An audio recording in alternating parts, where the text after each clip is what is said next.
இந்த காலை வேளையில் நேரலையில் இணைக்கப்பட்டிருக்கிற ஒவ்வொருவரையும், நேரடியாய் ஆலய வளாகத்தில் வந்து கர்த்தருடைய வார்த்தையை கேட்டுக்கொண்டிருக்கிற ஒவ்வொருவரையும் வானத்தையும் பூமியும் படைத்த ஆண்டவராகிய இயேசுவின் நாமத்தில் அதிக அன்போடு தாழ்மையோடு உங்கள் அத்தனை பேரையும் நான் வாழ்த்தி வரவேற்று, இந்த ஆகஸ்ட் மாதம் உங்களுக்கு அற்புதமான ஒரு மாதமாய், அதிசயமான ஒரு மாதமாய், அநேக நாட்களில் இருதயத்தில் இருக்கிற விருப்பத்திற்கு வழி வகுக்கிற ஒரு மாதமாய், உங்கள் கண்ணீர் துடைக்கப்படுகிற ஒரு மாதமாய் கர்த்தர் உங்களுக்கு மாற்றி தருவாராக என்று சொல்லி உங்களுக்கு வாழ்த்துதலை நான் பதிவு செய்து கொள்கிறேன்.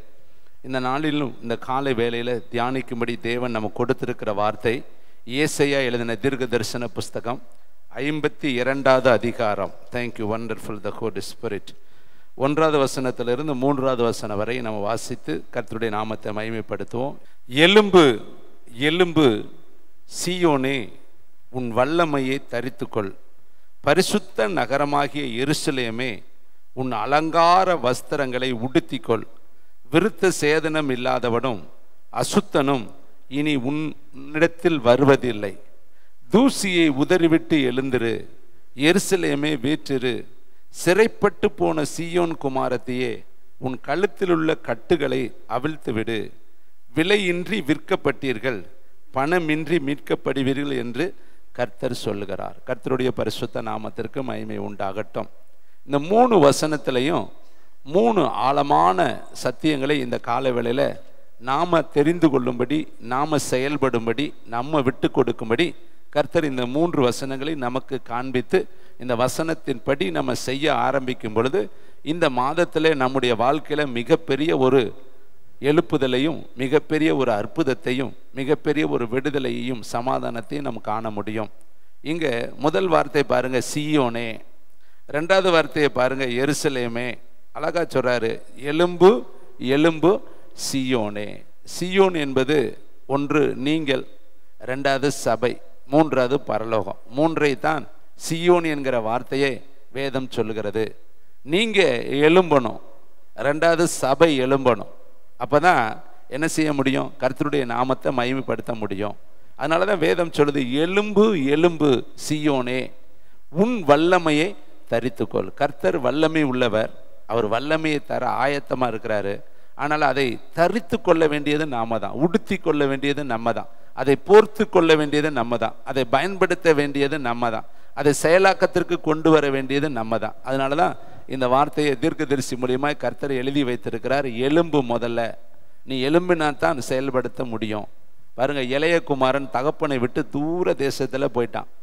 அவன் மனம் போன போக்கில், கண் போன போக்கில், உணர்வு போன போக்கில், உணர்ச்சி போன போக்கில், நண்பர்கள் சொன்ன ஆலோசனையை கேட்டுட்டு தகப்பனை விட்டு, தேவ அன்பை விட்டு, தேவ சித்தத்தை விட்டு, தேவ திட்டத்தை விட்டு தூர தேசத்துக்கு அவன் பிரயாணம் பண்ணி போய் சிற்றின்ப பிரியனாக, சுகபோக பிரியனாக, தன்னிச்சை பிரியனாக அவன் ஓடி போனான். அதனுடைய விளைவு வேதம் சொல்கிறது, அவன் எல்லாவற்றையும் அவன் இழந்து போனான். தனக்குண்டான அத்தனை மேன்மையும் அவன் இழந்து போய் அவன் வறுமைக்கு உட்படுத்தப்பட்டான், தரித்திரத்துக்கு உட்படுத்தப்பட்டான், செயல் அற்ற மனுஷனாய், ஒன்றுமில்லாத மனுஷனாய் போய்விட்டான் என்று வேதம் சொல்கிறது. அவன் செய்த வேலைக்கு கூலி கூட கிடைக்காத ஒரு மனிதனாய் மாறி போனான். அவன் போன இடத்துல பன்றி மேய்த்தான் என்று வேதத்தில் வாசிக்கிறோம். ஆனால் அந்த பன்றியினுடைய தவிடு கூட அவனுக்கு போஜனமாக, உணவாக கொடுக்கப்படவில்லை என்று வேதத்தில் எழுதப்பட்டிருக்கிறது. அப்பொழுது அவனுடைய உணர்வில் ஒரு எண்ணம் வருகிறது, உணர்ச்சியில் ஒரு உணர்வு வருகிறது. என்னன்னா, நான் எழுந்து என் தகப்பன் வீட்டுக்கு போவேன், நான் எழுந்து என் தகப்பன் வீட்டுக்கு போவேன். என எங்கள் தகப்பனிடத்தில் எத்தனையோ வேலைக்காரர்கள் பூர்த்தியாய் சாப்பிடுகிறார்கள். ஆனால் நான் வந்து இருக்கிற வேலை செய்கிற இடத்துல தவிடு கூட எனக்கு கிடைக்கல. ஆனால் எங்கள் அப்பா கிட்ட வேலை செய்கிறவங்க பூர்த்தியாய் நிறைவாய் சாப்பிடுகிறார்கள். நான் என் தகப்பனிடத்தில் எழுந்து புறப்பட்டு போவேன் என்று சொல்லி அவன் எழுந்து தன் தகப்பன் வீட்டிற்கு வந்தான் என்று சொல்லி வேதம் சொல்கிறது. அப்போ இந்த நபர் அங்கேயே இருந்திருந்தானா பன்றியினுடைய தவிடு கூட இல்லாமல் ரோட்டில் செத்து கடந்திருப்பான். ஆனால் அவன் எழுந்து தகப்பனிடத்தில் வந்ததுனால அவனுக்கு மெல்லிய வஸ்திரம் கொடுக்கப்பட்டது, பாதரட்சைகள் கொடுக்கப்பட்டது, மோதிரங்கள் கொடுக்கப்பட்டது, அவனுக்காக விழாக்கள் நடத்தப்பட்டது. அவன் மீண்டும் தன்னுடைய ஆதி இடத்துல, தகப்பன் இடத்துல அவன் நிலைநிறுத்தப்பட்டு அந்த வீட்டுக்கு உரிமையாளராய் மாறினான் என்று சொல்லி வேதம் சொல்கிறது. அப்போ இந்த இடத்துல அவன் எழுந்து புறப்பட்டு தகப்பனிடத்துல வந்தான். அப்போ அவன் தான் அந்த இடத்துல தீர்மானிக்கணும். அவன் எழும்பி புறப்படாவிட்டா அவன் அந்த இடத்துல தான் இருந்திருப்பான். இன்னைக்கு கர்த்தர் உங்கள்கிட்ட சொல்ற ஒரு வார்த்தை, நீ எழும்பி கர்த்தருடைய வல்லமையை தரித்து கொண்டா ஒரு நாளும் இனி அசுத்தர்கள் உன் வழியாய் வருவதில்லை. விருத்த சேதனம் இல்லாதவர்களும் அசுத்தர்களும் உன் வழியாய் வருவதில்லை. நீ எழும்பாத பட்சத்துல நீ இருக்கிற நிலையிலேயே இருந்தேனா உன் வாழ்க்கையில விருத்த சேதனம் இல்லாதவனும் அசுத்தனும் உன்னுடைய வாழ்க்கையில வந்துகிட்டே தான் இருப்பாங்க. பிரச்சனை வந்துகிட்டே தான் இருக்கும், வேதனை வந்துகிட்டே தான் இருக்கும், கஷ்டம் வந்துகிட்டே தான் இருக்கும், கவலை வந்துகிட்டே தான் இருக்கும், தரித்திரம் வழிபோக்கனை போல உங்க வீட்டுல வந்துகிட்டே தான் இருக்கும். உங்க வீட்டுல குடி ஓடி போகுதல் இராமல் வேதனையும் கண்ணீரும் தான் உங்களுடைய வாழ்க்கையில இருக்கும் தம்பி தங்கச்சி. அப்ப நீ இந்த மாசத்துல ஒரு முடிவு எடுக்கணும். எழும்பி நீ உன் தகப்பனிடத்துல வரணும்.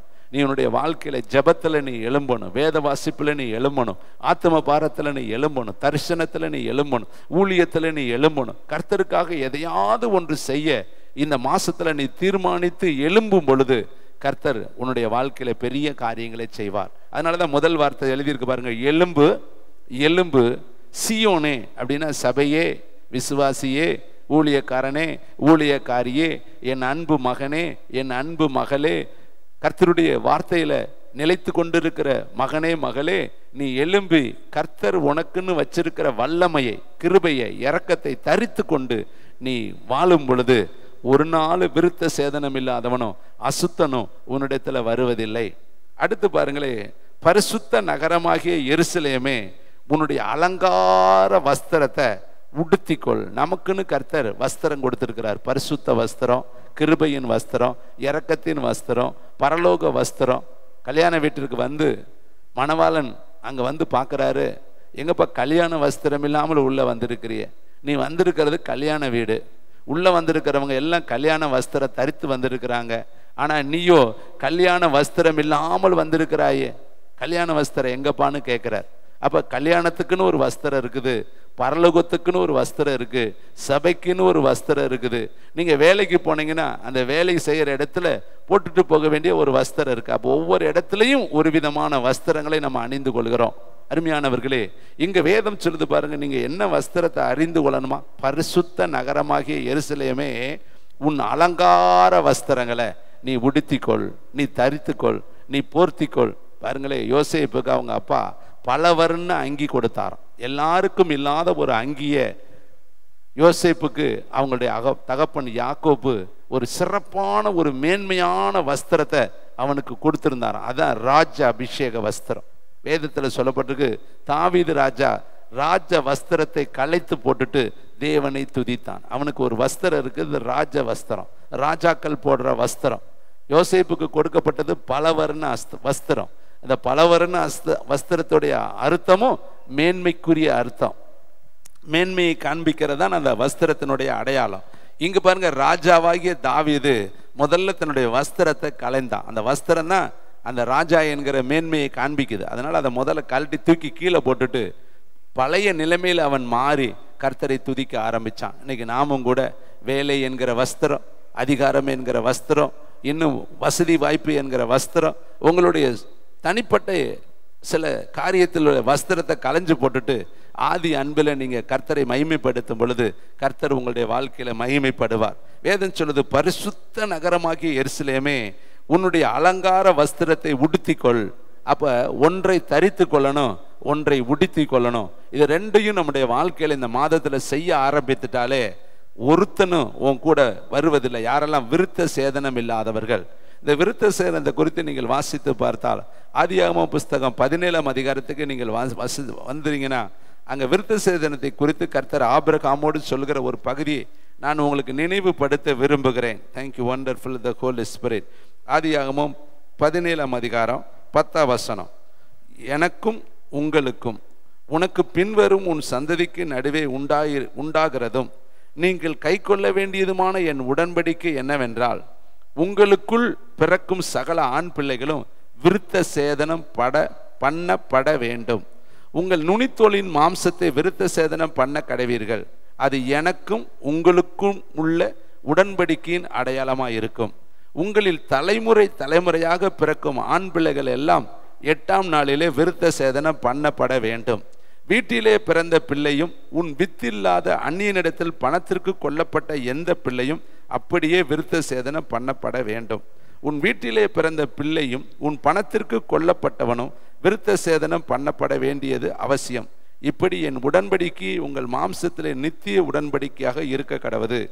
நுனித்தோலின் மாம்சம் விருத்த சேதனம் பண்ணப்படாதிருக்கிற நுனித்தோல் உள்ள ஆண் பிள்ளைகள் இருந்தால் அந்த ஆத்துமா என் உடன்படிக்கையை மீறினபடியினால் தன் ஜனத்தில் இராதபடிக்கு அறுப்புண்டு போவான் என்றார். பழைய ஏற்பாட்டு காலத்தில் ஆபிரகாமுக்கு கர்த்தர் ஒரு உடன்படிக்கை கொடுத்திருந்தார், விருத்த சேதன உடன்படிக்கை. அந்த விருத்த சேதனம் பண்ணாத ஜனங்கள் வேதம் சொல்லுது அறுப்புண்டு போவார்கள், அவர்கள் அசுத்தர்கள் என்று சொல்லி வேதத்தில் எழுதப்பட்டிருக்கிறது. அப்ப இன்றைக்கு கர்த்தர் சொல்லுகிற வார்த்தை பாருங்கள், விருத்த சேதனம் இல்லாதவனும் அசுத்தனும் உன்னிடத்தில் வருவது கிடையாது.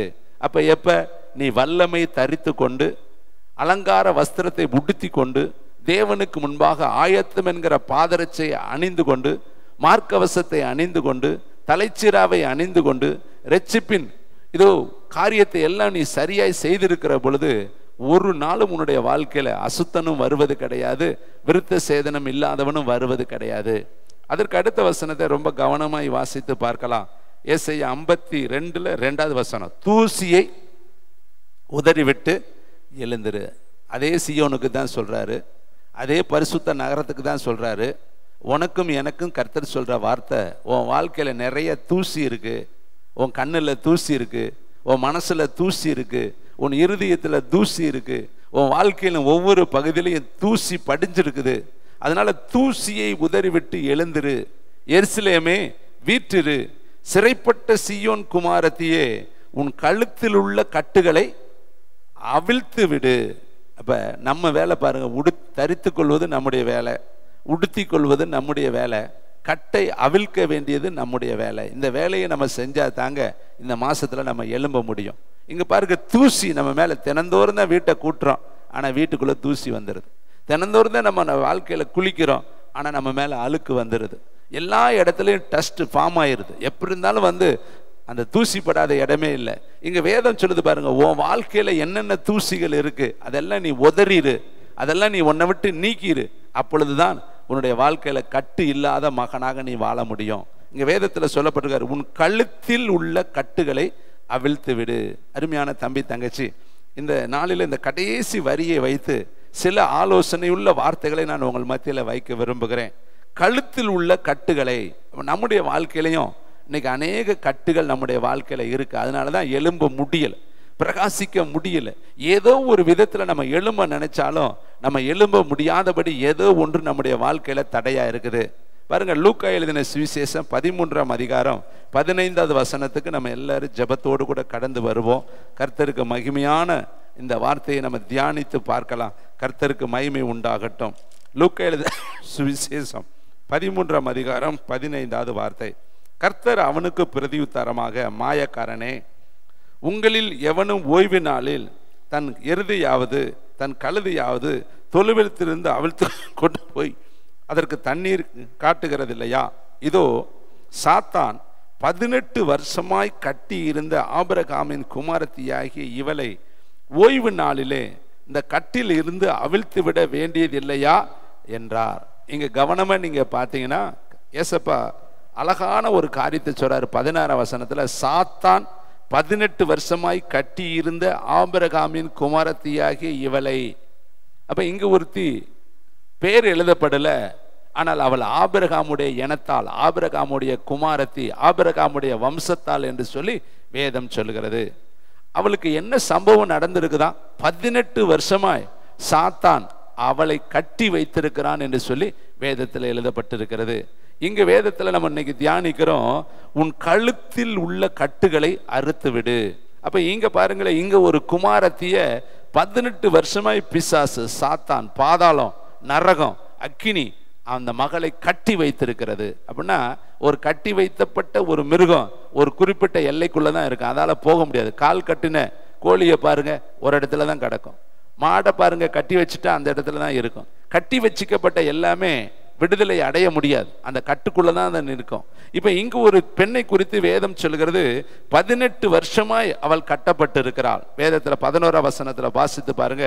அப்பொழுது 18 வருஷமாய் பலவீனப்படுத்தும் ஆவியை கொண்ட ஒரு ஸ்திரீ அங்கே இருந்தால், அவள் எவ்வளவும் நிமிரக்கூடாத கூனியாய் இருந்தாள். அவள் எங்க இருந்தாலும் 10வது வசனம், ஒரு ஓய்வு நாளிலே அவர் ஜெபாலயத்தில் போதகம் பண்ணி கொண்டு இருந்தார். அப்பொழுது 18 வருஷமாய் பலவீனப்படுத்தும் ஆவியை கொண்ட ஒரு ஸ்திரீ அங்கே இருந்தாள். ஜெப ஆலயத்தில் 18 வருஷமாய் பலவீனப்படுத்தும் ஆவியை கொண்ட ஒரு மகள் இருக்கிறாள். ஆலயத்துல தான் இருக்கிறாள், ஜெபம் நடக்கிற இடத்துல தான் இருக்கிறாள், ஆராதனை நடக்கிற இடத்துல தான் இருக்கிறாள், பிரசங்கம் பண்ற இடத்துல தான் இருக்கிறாள், பிரதான ஆசாரியர்கள் வந்து போகிற இடத்துல தான் இருக்கிறார். தேவனுடைய மகிமை ஆலயத்தில் விற்றிருக்கிறது என்று வேதம் சொல்லுது. அந்த பிரதான மகிமையுள்ள அந்த இடத்துல தான் அவள் வந்து போகிறாள். ஆனாலும் அவளுடைய ஆத்துமா, அவளுடைய ஆவி, அவளுடைய சரீரம், அவளுடைய உணர்வுகள் கட்டப்பட்டு இருக்குது. எத்தனை வருஷமா? 18 வருஷமா கட்டப்பட்டிருக்கு. அங்க எத்தனை பிரசங்கியார் வந்திருப்பாங்க, எத்தனை போதக பிதாக்கள் வந்திருப்பாங்க, எத்தனை விதமான ஆராதனைகள் அங்க நடந்திருக்கும். அத்தனையும் நடந்தும் அவள் விடுதலை ஆக்கப்படல, அவள் விடுதலை ஆகவும் விரும்பல, அவள் விடுதலை ஆகவும் அவளுக்கு வாய்ப்பு கிடைக்கல. அதே நிலையில் அவள் வாழ்ந்து கொண்டு இருக்கிறாள். அருமையானவர்களே, ஒரு நாள் அந்த ஆலயத்திற்கு இயேசு கிறிஸ்து அங்க வருகிறார். பாருங்களேன், வேதம் சொல்லுது 12ஆம் வசனம், இயேசு அவளை கண்டு தம்மிடத்தில் அழைத்து, ஸ்திரியே, உன் பலவீனத்தின் நின்று விடுதலையாக்கப்பட்டாய் என்று சொல்லி அவள் மேல் தன்னுடைய கைகளை வைத்தார். உடனே அவள் நிமிர்ந்து தேவனை மகிமைப்படுத்தினாள். அப்ப 18 வருஷமாய் அவளை ஒரு கட்டி வைத்திருக்கிறது. அதனாலதான் இன்னைக்கு கர்த்தர் சொல்றாரு, உன் கழுத்துலையும் அநேக கட்டுகள் இருக்கு, உன் வாழ்க்கையிலையும் அநேக கட்டுகள் இருக்குது, நீயும் எழும்ப விடாதபடி அநேக போராட்டங்கள் உன்னை சூழ்ந்து காணப்பட்டு கொண்டு இருக்கிறது. பாருங்களேன், சிம்சோனை அவர்கள் கட்டி கொண்டு போய் பெலிஸ்தரிடத்தில் கொடுத்தார்களாம். மனுஷர்களை, சொந்தக்காரர்களை அவனை கட்டி கொண்டு போய் பெலிஸ்தரிடத்தில் ஒப்பு கொடுத்தார்கள். அப்பொழுது கர்த்தருடைய ஆவி அவன் மேல் பள்ளமா இறங்கினதினால் அவன் கட்டுகள் அறுக்கப்பட்டது என்று சொல்லி வேதம் சொல்கிறது. அப்ப நம்முடைய வாழ்க்கையிலையும் நிறைய கட்டுகள் இந்த உலகத்துல இருக்கு தம்பி தங்கச்சி. சில கட்டுகளை நான் உங்களுக்கு காண்பிக்க விரும்புகிறேன். 2 சாமுவேல் புஸ்தகம் 22ஆம் அதிகாரம் 6வது வசனத்தையும் சங்கீதம் 18:4 சில வசனங்களை மட்டும் நம்ம வாசித்து பார்க்கலாம். எப்படிப்பட்ட கட்டுகள் நம்முடைய வாழ்க்கையில கிரியை செய்கிறது என்பதை நம்ம தெரிந்து கொள்வதற்காக இந்த வசனங்களை நான் உங்கள் மத்தியில் வைக்க விரும்புகிறேன். 2 சாமுவேல் 22ஆம் அதிகாரம் 6வது வசனத்தை வாசித்து பார்க்கலாமா? தேவனுக்கு மகிமையாக. தேங்க்யூ வண்டர்ஃபுல் த ஹோலி ஸ்பிரிட். வாசிக்கலாமா? மரண பாதாள கட்டுகள் என்னை சூழ்ந்து கொண்டது, மரண கண்ணிகள் என் மேல் விழுந்தது. எனக்கு உண்டான நெருக்கத்திலே நான் கர்த்தரை நோக்கி கூப்பிட்டு என் தேவனை நோக்கி அபயமிட்டேன். தமது ஆலயத்திலிருந்து என் சத்தத்தை கேட்டார், என் கூப்பிடுதல் அவர் செவிகளில் ஏறிற்று. இங்க கவனிக்க வேண்டிய ஒரு வார்த்தை, பாதாள கட்டுகள் என்னை சூழ்ந்து கொண்டது, மரண கண்ணிகள் என் மேலே விழுந்தது. இன்னைக்கு இந்த வார்த்தையை நம்ம அசால்ட்டா போயிடுறோம். இன்னைக்கு அநேகருடைய வாழ்க்கையில இந்த மாதிரி கட்டுகள், பாதாள கட்டுகள், விக்கிரக கட்டுகள், வேசித்தன கட்டுகள், விபச்சார கட்டுகள், நரகத்தினுடைய கட்டுகள் இன்றைக்கு அநேகருடைய வாழ்க்கையில நமக்கு தெரியாமலே நம்முடைய வாழ்க்கையில இருக்கும். அதெல்லாம் நம்ம அறுத்து எடுத்தா தான் தேவனுடைய பிள்ளைகளை நம்ம எழும்பி பிரகாசிக்க முடியும். இன்னும் சில வசனங்களை உங்களுக்கு நினைவுபடுத்த விரும்புகிறேன். சங்கீதம் 116:3 இந்த மாதிரி வசனங்கள் இருக்கிறது. அவைகளை நான் உங்களுக்கு நினைவுபடுத்த விரும்புகிறேன். எடுத்து வாசிக்கலாமா? 116 3வது வசனம், மரண கட்டுகள் என்னை சுற்றி கொண்டது, பாதாள இடுக்கண்கள் என்னை பிடித்தது, இக்கட்டையும் சஞ்சலத்தையும் அடைந்தேன். நிறைய இடத்துல இந்த வார்த்தைகளை நம்ம பார்க்கலாம். சங்கீதம் 18:4, சங்கீதம் 18:5 இதெல்லாம் நீங்கள் வாசித்து பார்த்தால் மரண கட்டுகள், பாதாள கட்டுகள், மரண கட்டுகள், பாதாள கட்டுகள். அப்போ ஏதோ ஒரு விதமான கட்டு ஒருத்தன் மேல இருக்கிறதுனால தான் அவன் நிமிர முடியல, எழும்ப முடியல, பிரகாசிக்க முடியல, ஜுவாலிக்க முடியல, கர்த்தருக்காக பெரிய காரியங்களை செய்ய முடியல.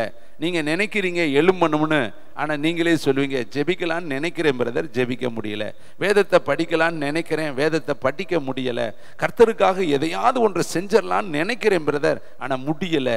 இதுக்கு காரணம் உங்களையும் அறியாமல் ஏதோ ஒரு கட்டில் நீங்கள் அகப்பட்டு இருக்கிறதுனால தான் உங்களால் எழும்ப முடியலை. பாருங்க, இவ 18 வருஷமா ஆலயத்துக்கு வர்றா, 18 வருஷமா பிரசங்கம் கேட்கிறா, 18 வருஷமா அங்க பிரசங்கிக்கப்படுகிற வார்த்தையெல்லாம் அவளுக்கு தெரியும். ஆனாலும் அவளால் எழும்ப முடியல. காரணம், அவள் மேல இருக்கிற ஒரு பாதாளத்தினுடைய கட்டு. அந்த கட்டை ஏசப்பா அவிழ்த்த உடனே அவள் நிமிர்ந்து தேவனை மகிமைப்படுத்தி அந்த இடத்துல கர்த்தரை உயர்த்தினாள். அருமையானவர்களே, இன்னும் சில காரியங்களை உங்கள் மத்தியில் வைக்க விரும்புகிறேன். வாசித்து பார்க்கலாமா? அப்போஸ்தலர் புஸ்தகம் 8ஆம் அதிகாரம். இங்கு ஒரு மனுஷன் இயேசுவினிடத்துல வருகிறான். இது பேதுருவினிடத்துல வருகிறான். அந்த பேதுரு அவனை பார்த்து சொல்லுகிற ஒரு வார்த்தையை உங்களுக்கு நினைவுபடுத்த நான் விரும்புகிறேன். தேங்க்யூ வண்டர்ஃபுல் தி ஹோலி ஸ்பிரிட். அப்போஸ்தலர் புஸ்தகம் 8ஆம் அதிகாரம் 20வது வசனம். தேங்க்யூ. பேதுரு அவனை நோக்கி, தேவனுடைய வரத்தை பணத்தினால் சம்பாதிக்கலாம் என்று நீ நினைத்தபடியினால் உன் பணம் உன்னோடு கூட நாசமாய் போக கடவது. உன் இருதயம் தேவனுக்கு உண்பாய் செம்மையாய் இராதபடியினால் இந்த விஷயத்தில் உனக்கு பங்கும் இல்லை பாகமும் இல்லை. ஆகையால் நீ உன் துர்க்குணத்தை விட்டு மனம் திரும்பி தேவனை நோக்கி வேண்டிக்கொள். ஒருவேளை உன் இருதயத்தின் எண்ணம் உனக்கு மன்னிக்கப்படலாம். நல்லா கவனிச்சு வாசிங்க அடுத்த வார்த்தையை. நீ கசப்பான பிச்சிலும் பாவக்கட்டிலும் அகப்பட்டு இருக்கிறதை காண்கிறேன். இங்கே இந்த சீமோன் ஞானஸ்தானம்லாம் எடுத்துட்டான் பாருங்க, பிலிப்புவை பற்றி கொண்டான். நாமும் ஞானஸ்தானம்லாம் எடுத்துட்டோம், ஊழியத்தை பற்றி கொண்டோம். ஆனாலும் ஏதோ ஒரு கட்டு, ஏதோ ஒரு பிரச்சனை, ஏதோ ஒரு போராட்டம், ஏதோ ஒரு பின்தொடர்கிற காரியம் நம்முடைய வாழ்க்கையில இருக்குது. நமக்கே தெரியாமலே நமக்குள்ள சில போராட்டங்கள். இங்க பாருங்களே, 13ஆம் வசனத்தை வாசித்து பாருங்க. அப்பொழுது சீமோனும் விசுவாசித்து ஞானஸ்தானம் பெற்று பிலிப்புவை பற்றி கொண்டு அவனால் நடந்த அடையாளங்களையும் பெரிய அற்புதங்களை கண்டு பிரமித்தான். இவன் தான் அந்த பாவக்கட்டில் அகப்பட்டு இருக்கிற மனுஷன் சிமியோன். இவனுக்கு விசுவாசித்துட்டான், ஞானஸ்தானமும் எடுத்துட்டான், ஊழியக்காரனையும் பற்றி கொண்டான், அடையாளங்களை அற்புதங்களை எல்லாம் கண்டு பிரமிக்கிறான். இவ்வளவு காரியம் இவனுக்குள்ள இருந்தாலும் இவனுக்கே தெரியாத ஒரு காரியம் இருதயத்துக்குள்ள இருக்கிறது. அந்த காரியத்தை அவர் சொல்றாரு 22. நீ உன் துர்க்குணத்தை விட்டு மனம் திரும்பி. விசுவாசித்தவனுக்குள்ள இன்னும் மனம் திரும்ப வேண்டியது இருக்குது. ஞானஸ்தானம் எடுத்தவனுக்குள்ளேயும் இன்னும் மனம் திரும்ப வேண்டியது இருக்குது. ஊழியக்காரனையும் சபையையும் பற்றி கொண்டவர்களும் இன்னும் மனம் திரும்ப வேண்டிய காரியம் இருக்குது. நம்ம நினைக்கிற சபைக்கு வந்துட்டோம், நமக்கு நேராக பரலோகம் திறந்துருச்சு, நேராக பரலோகத்துக்குள்ளே போயிடுவோம் நம்ம நிறைய பேர் நினைக்கிறோம். தம்பி தங்கச்சி, இது முற்றிலும் தவறு. சபைக்கு வந்தவங்கெல்லாம் பரலோகம்னு வேதத்தில் எழுதப்படலை. ஞானஸ்தானம் எடுத்துட்டா பரலோகம்னு வேதத்தில் எழுதப்படலை. பைபிளை கையில் வச்சுருந்தா பரலோகம்னு எழுதப்படலை. நம்ம ஏமாற்றி கொள்ளக்கூடாது. நம்ம கர்த்தரை ஆராதித்து அவருக்கு ஏற்ற வாழ்க்கை வாழ்ந்தா தான் பரலோகத்துக்குள்ள நம்ம பிரவேசிக்க முடியும். தம்பி தங்கச்சி, இதை இந்த கால வேளையில இந்த முதல் நாளில் நீங்களும் நானும் தெளிவாய் நம்முடைய இருதயத்தில் வைத்து கொள்ளணும்.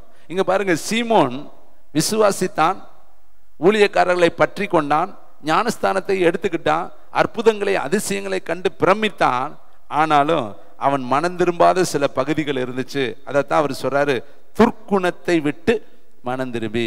அப்ப விசுவாசித்தவனுக்குள்ளேயும் துர்க்குணம் இருக்கு, ஞானஸ்தானம் எடுத்தவனுக்குள்ளேயும் துர்க்குணம் இருக்கு, ஊழியத்தில் இருக்கிறவனுக்குள்ளேயும் துர்க்குணம் இருக்குது, அதிசயத்தை பார்க்கிறவனுக்குள்ளேயும் துர்க்குணம் இருக்கு. தம்பி தங்கச்சி, தாயே தகப்பனே, நமக்குள்ளேயும் இன்னைக்கு காலை வேளையில நம்மளை நாமே தற்பரிசோதனை செய்து பார்ப்போம். ஏன்னா நம்ம எல்லாரும் ஓடுற ஓட்டம் ஒன்றை நோக்கி தான், பரலோகத்தை நோக்கி தான்.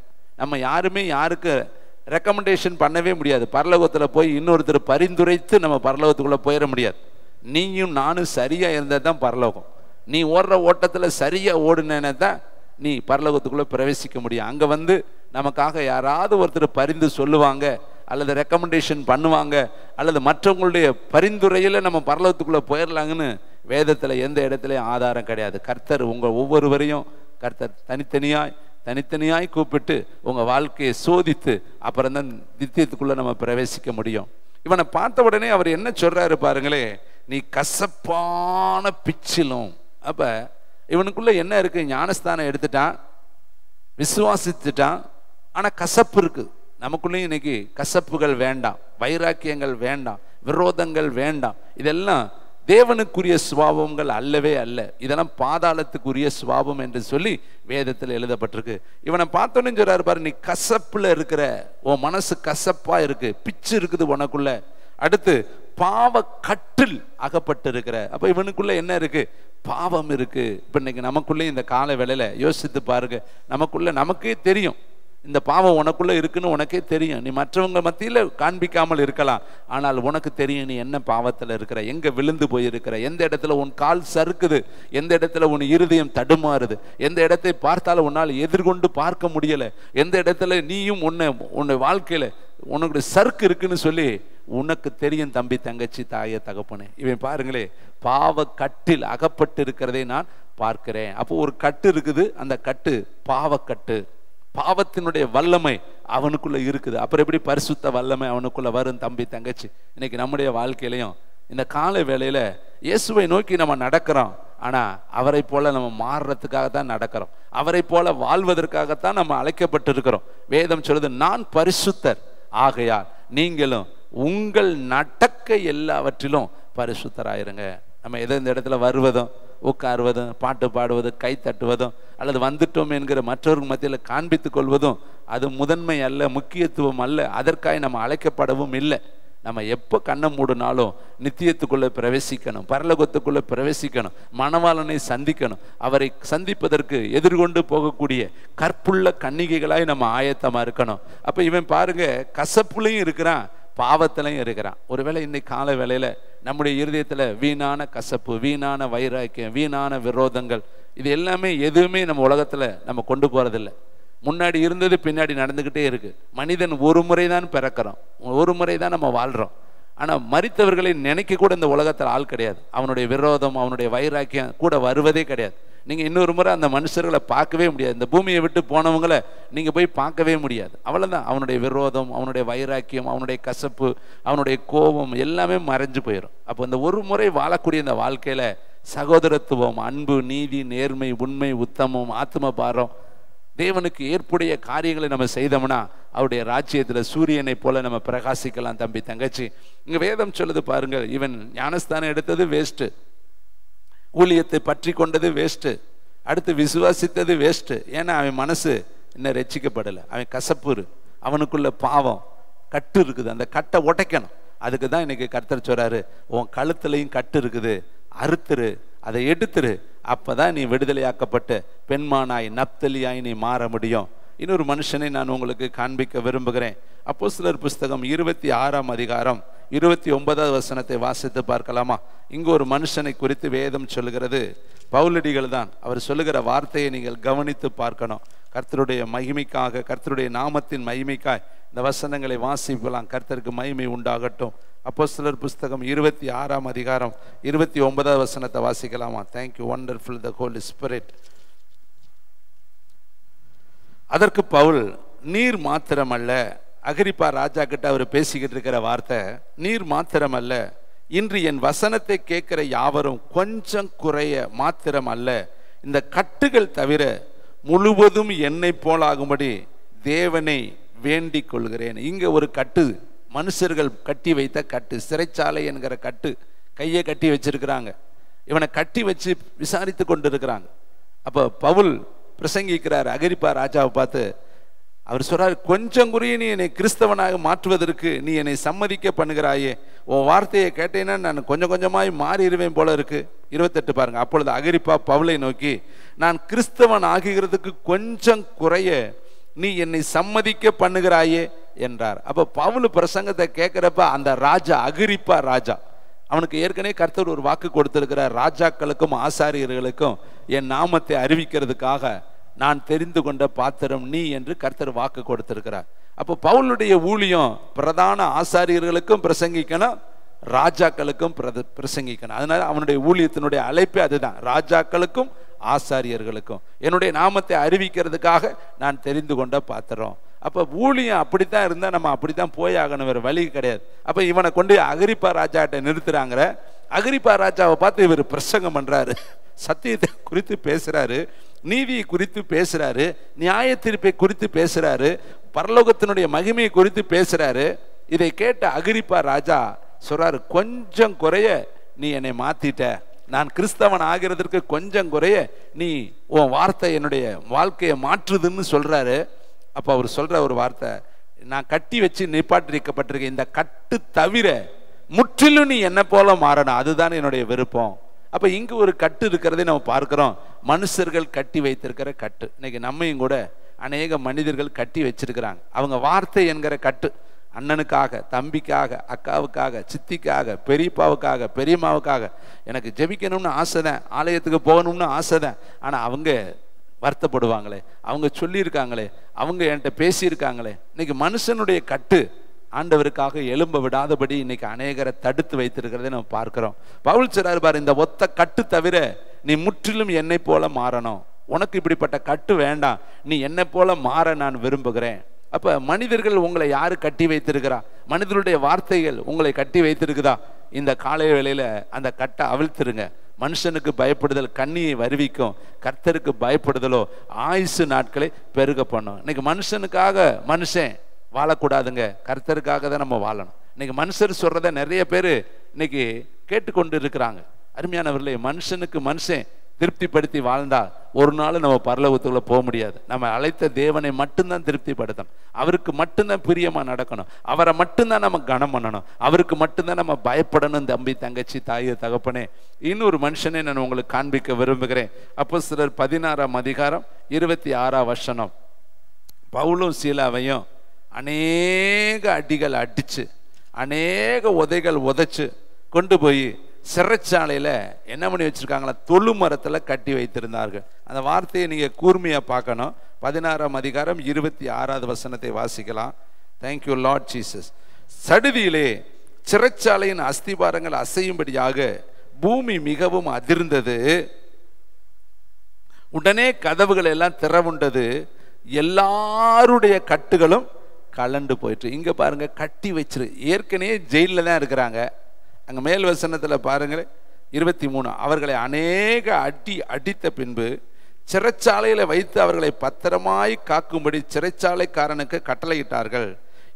அவன் இப்படி கட்டளை பெற்று அவர்களை உட்காவலரில் அடைத்து அவர்கள் கால்களை தொழுமரத்திலே மாட்டி வைத்தான். வச்சிருக்கிறது ஜெயிலு, உள்ளதானே இருக்கிறாங்க, பேசாம விட்டுறலாம் இல்ல, அதுலயும் கையையும் காலையும் பிடிச்சு மாட்டி வைத்தார்கள், தொழு மரத்துல மாட்டி வைத்தார்கள். அப்பனா அந்த இடத்துல இடுக்கத்தின் அப்பம், இடுக்கத்தின் தண்ணீர், அந்த இடத்துலயும் அவங்களுக்கு சுதந்திரம் இல்லை.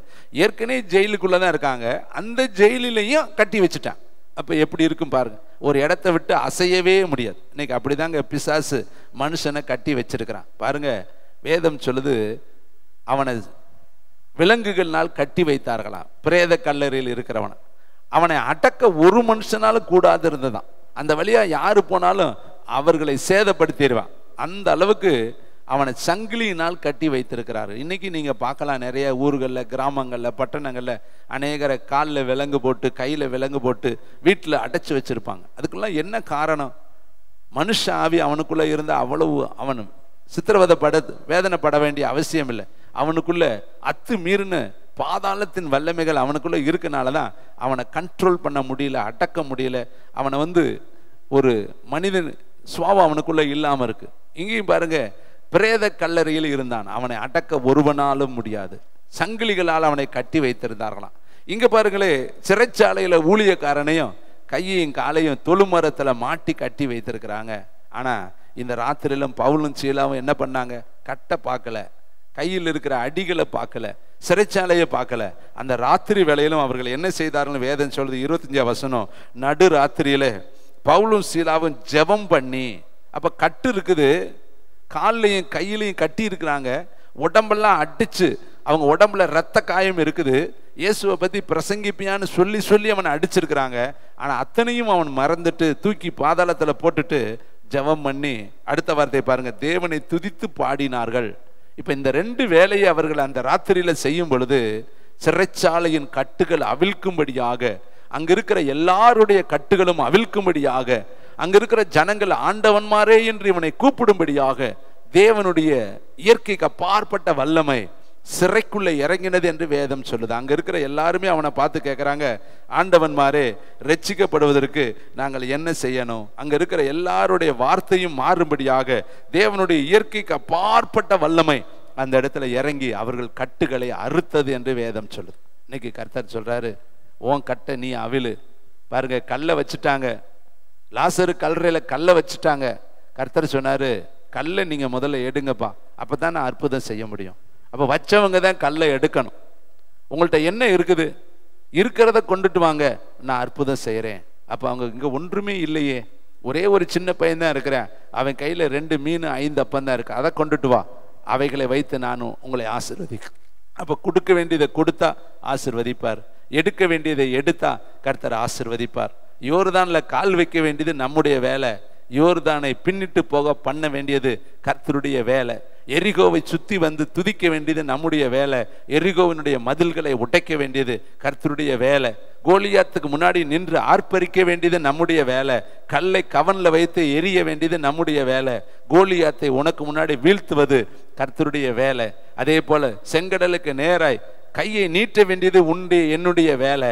ஆனா அந்த செங்கடலை 2ஆக பிளந்து அதுல வழியை உண்டாக்குவது கர்த்தருடைய வேலை. உங்க வேலையை நீங்க செஞ்சீங்கன்னா அவர் வேலையை அவர் செய்வாரு. ஏனென்றால் உன்னை காக்கும்படிக்கு அவர் உன்னோடு கூட இந்த மாசத்துல கடந்து வர போறாரு. அவர் தான் சொல்றாரு, முதல்ல எலும்பு எலும்பு சீயோனே உன் வல்லமையை தரித்துக்கொள்.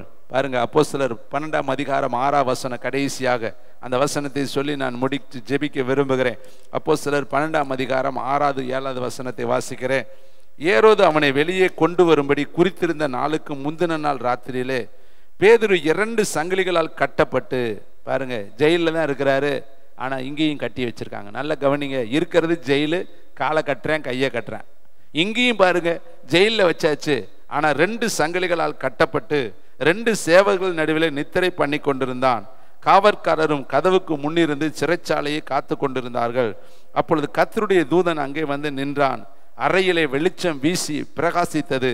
அவன் பேதுருவை விழாவிலே தட்டி சீக்கிரமாய் எழுந்திரு என்று அவனை எழுப்பினான். உடனே சங்கிலிகள் அவன் கைகளில் இருந்து விழுந்தது. இதான் கவனமா பார்க்க வேண்டிய ஒரு வார்த்தை. அவன் கையில் இருக்கிற கட்டு உடனே விழுந்துச்சு. இதுக்கு காரணம் என்னன்னு வேதத்துல நீங்கள் வாசித்து பார்த்தா, அங்க ஜனங்கள் கூடி என்ன பண்ணாங்களா, ஜெபம் பண்ணினார்கள். 5ஆம் வசனம் பாருங்க. பேதுரு சிறைச்சாலையில் காக்கப்பட்டு இருக்கையில் சபையார்கள் அவனுக்காக தேவனை நோக்கி ஊக்கத்தோடு ஜெபம் பண்ணினார்கள். ஒரு பக்கம் ஜெபம் நடக்குது, இன்னொரு பக்கம் அற்புதம் நடக்குது. அப்ப ஜெபமும் அற்புதம் ஒன்றாக நடக்குது.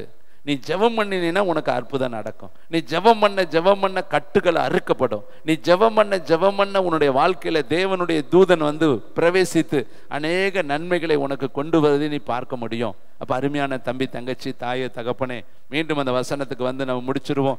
ஏசாயா 52 உத்து பாருங்க. இது ஒரு 5 நிமிடம் 1/2 மணி நேரம் செய்தியில நீங்க எல்லாத்தையும் புரிந்து கொள்ள முடியாது. நீங்க வீட்டில் போய் தொடர்ந்து இந்த வசனத்தை தியானம் பண்ணி பாருங்க.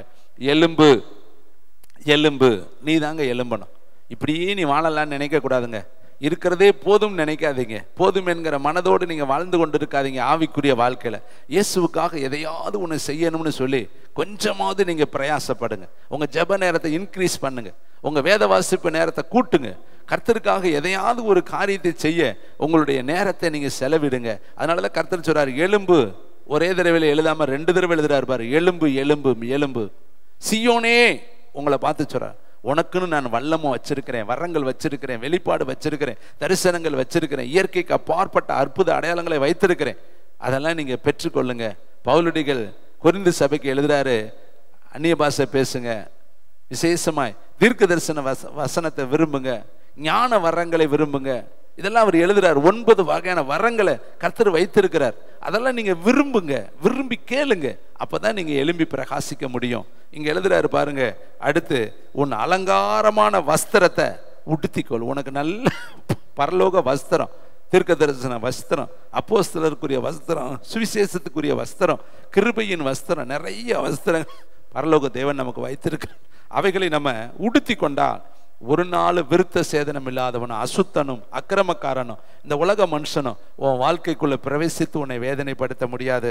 இந்த காலை வேளையில நீ எலும்ப கர்த்தர் விரும்புகிறார். எல்லாரும் எலும்பி நின்று பரலோகத்துக்கு நேரம். ஹல்லேலூயா. நல்ல பிதாவே, இந்த ராத்திரி காலை வேளையில இங்க வந்திருக்கிற அத்தனை பேரையும் நேரலையில் இணைக்கப்பட்டு இருக்கிற அத்தனை பேரையும் இந்த மாசத்துல மனதார வாழ்த்தி ஆசீர்வதிக்கிறோம். இந்த மாதம் எழுப்புதலின் மாதமாக இருக்கட்டும். அவர்கள் எழும்பி பிரகாசிக்கிற ஒரு மாதமாக இருக்கட்டும். அவர்கள் ஜப வாழ்க்கையில ஒரு எழுப்புதல், வேத வாசிப்பு வாழ்க்கையில ஒரு எழுப்புதல், ஊழிய பாதைகளில் ஒரு எழுப்புதல், தரிசன பாதைகளில் ஒரு எழுப்புதல், அர்ப்பணிப்பின் பாதையில ஒரு எழுப்புதல், கர்த்தருக்காக எதையாகிலும் ஒன்று செய்யும்படி அவர்கள் எழும்பி பிரகாசிக்க கிருபை பாராட்டும். பெரிய காரியம் செய்யும். நீர் மகிமைப்படும். இயேசு கிறிஸ்துவின் நாமத்தில் பிதாவே. எல்லாரும்